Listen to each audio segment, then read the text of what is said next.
કોડીનાર તાલુકાનું નવા ગામ કે જ્યાં આજે તોડી પરાયા દબાણ ગામને હાઈવેથી જોડતા મુખ્ય રોડ પર દબાણો ખડકી દેવામાં આવ્યા હતા।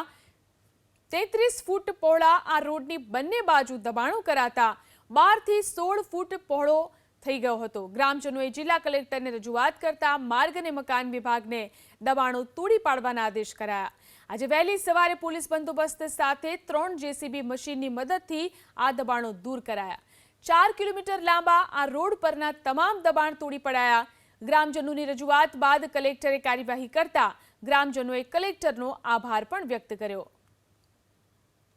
ગીર સોમનાથ જિલ્લાના કોડીનાર તાલુકાના નવા ગામે આજે ડિમોલેશનની પ્રક્રિયા છે તે હાથ ધરવામાં આવી છે। અહીંયા પર જે ખાનગી સિમેન્ટ કંપની છે ત્યાંથી જે મુખ્ય રસ્તો છે ત્યાંથી ડિમોલેશનની કામગીરી હાથ ધરવામાં આવી છે। આપ જોઈ શકાય છે જે એક વંડો મારવામાં આવ્યો હતો એ વંડાને જમીન દોસ્ત કરવામાં આવ્યો છે। અહીંયા 3 જેસીબીની હાલ મદદ લેવામાં આવી છે અને અહીંયાથી આ ગામનો મુખ્ય રસ્તો છે ગામને જોડે છે।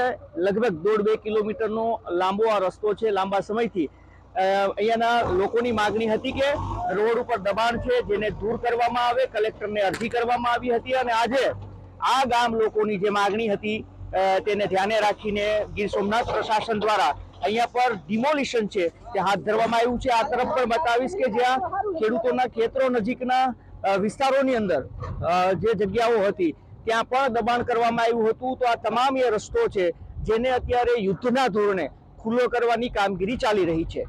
ગામ લોકોનું કહેવું હતું કે રોડ જે છે એ રોડ નજીક પર દબાણો થઈ ચૂક્યા છે જેને લઈને અહીંયાથી જે વાહનોની અવરજવર કરવામાં આવે છે તેમાં અગવડતા પડતી હતી કારણ કે રોડ પર દબાણ હોવાના કારણે 2 વાહનોને પસાર થવું મુશ્કેલ પડતું હતું। જોઈ શકાય છે અહીંયા સુધીના દબાણો હતા રોડ નજીકના અને આ દબાણોને અત્યારે દૂર કરવાની કામગીરી છે તે ગીર સોમનાથ પ્રશાસન દ્વારા અને જિલ્લા કલેક્ટર દ્વારા અહીંયા પર યુદ્ધના ધોરણે આ દબાણો દૂર કરવાની કામગીરી છે તે હાથ ધરવામાં આવી છે। દિલીપ મોરી, એબીપી અસ્મિતા, ગીર સોમનાથ। આ લોકોની રોડ ઉપર દબાણ 375 તો 2 વાહન નીકળે એ રીતના ખુલ્લો કરવાનો તો રસ્તો બરાબર।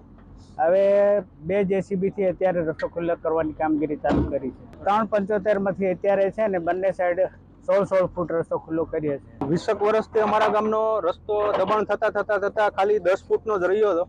પછી આપણા જે જિલ્લા કલેક્ટર સાહેબ દિગ્વિજયસિંહ સાહેબ છે એ આવ્યા પછી એની જે દબાણ દૂર કરવાની કામગીરી જોઈ અને અમે ગામજનો ત્યાં અમે અરજી કરી અને રસ્તો ખુલ્લો કરવા માટેનું આવેદન આપ્યું। ત્યારબાદ તાત્કાલિક પગલાં લઈ સાહેબે અને અમારા ગામનો રોડ 40 ફૂટ જેવો ખુલ્લો કરવાનું અમને વચન આપેલું છે અને આજે તમે જોઈ શકો છો જેસીબી આવી ગયા છે ને રસ્તો ખુલ્લો થઈ જાય।